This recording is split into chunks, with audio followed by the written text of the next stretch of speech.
நாங்கள் ஒரு 3 டேஸ்க்கு மசனகுடி போகலாம் அப்படின்னு சொல்லிட்டு திடீர்னு பிளான் பண்ணி கிளம்பிட்டோம். ஊட்டியில் லொக்கேட் ஆகிருக்கு மசனகுடி, நிறைய பேர்த்துக்கு தெரிஞ்சிருக்கும். உண்மையாலுமே செம்ம ரிலாக்ஸேஷனான பிளேஸுங்க, எங்களோட ஃபேவரட் பிளேஸ்ன்னு சொல்லலாம். அங்கே க்ரீன் ஹில்ஸ் அப்படின்ற ஃபார்ம் ஹவுஸ் தான் ஸ்டே பண்ணுவோம். எப்போ போனாலுமே கிட்டத்தட்ட 10 இயர்ஸாக நாங்கள் இந்த ஹோட்டல் போயிருக்கோம். ஏன் 10 இயர்ஸ் அப்படின்னு பார்த்தீங்கன்னா, நல்ல ரிலாக்ஸேஷனான ரூமுங்க, சின்ன ரூமாக தான் இருக்கும், பட்ஜெட் ஃப்ரெண்ட்லியாக இருக்கும். ஹட்டில் ரூம்ஸ் இருக்குது, நார்மல் ரூம்ஸ் இருக்குது.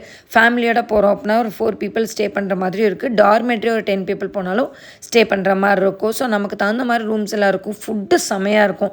அதனாலே நாங்கள் அங்கே ஸ்டே பண்ணுவோம். அங்கே போனோடனே ரிலாக்ஸ் பண்ணிவிட்டு பந்திப்பூர் ரோடுக்கு வந்து நாங்கள் ஒரு 10 கிலோமீட்டர்ஸ் ட்ரைவ் பண்ணி வருவோம். செம்மையாக இருந்ததுங்க.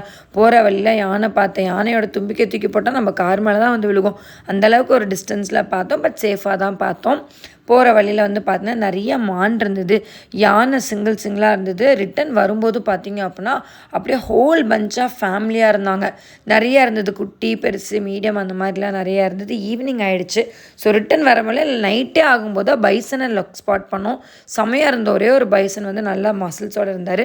வந்தாச்சு ரூமுக்கு, ரிட்டன் வந்து நைட் டின்னர் முடிச்சாச்சு. காலையில் எங்களை யார் வேக்கப் பண்ணதுன்னு பார்த்திங்கன்னா நம்ம மூஞ்சி குரங்க தான் வந்து வேக்கப் பண்ணார்.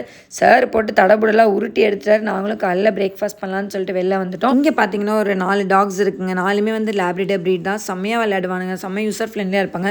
சாணு கூட ஒரே ஆட்டத்தை போட்டிருந்தாங்க. அதுக்கப்புறம் செஸ்ஸு, கிரிக்கெட்லாம் நிறையா வச்சுருக்காங்க. இது எதுவும் ப்ரொமோஷன்ஸ் கிடையாதுங்க. என்னோட ரிலாக்ஸேஷனுக்காக நான் இங்கே வருவேன். என்னோட எக்ஸ்பீரியன்ஸ் நான் உங்ககிட்ட ஷேர் பண்ணேன், அவ்வளோதான். முடிச்சுட்டு லஞ்ச் வந்து முடிச்சிடுவோம். எப்போயுமே அங்கே அவ்வளோ மீல்ஸ் செம்மையாக இருக்குங்க.